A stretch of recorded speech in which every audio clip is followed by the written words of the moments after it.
Ассалаумағалейкум, Кентау. Мына бүгін сыртқа шығардық. Бірақ ана жерден бәрі өтіп жатыр адамдар. Мына баған бәрін үлкен баннермен жазылып тұр. Мына мороженныйымыз. Бірақ адамның бәрі ана тротуардан кетіп жатыр. Мына көрінер ана жерден, ешкім бұрылып атқан жоқ, бәрі анаяқтан кетіп жатыр бәрі адамдар.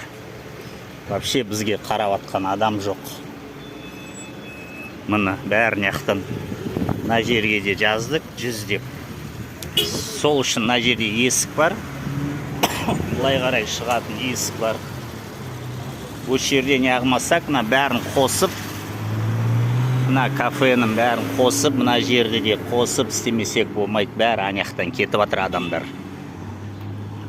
Мен уже почти 2,5 сағат тұрым ана жерде. Бір адам келіп жатқан жоқ неға.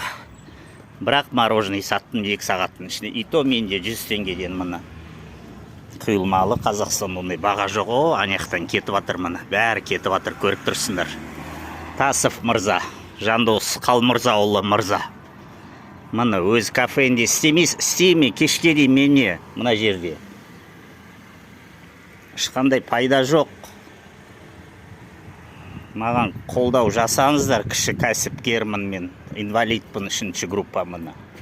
Мына жерде зонтик қойы, мына бейшара сияқты, солнечный сторона, күн страшный болып жатыр неқта.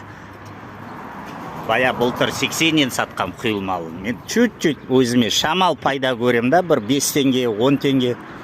Мына жерде конкурентте мороженый 300-400 теңге.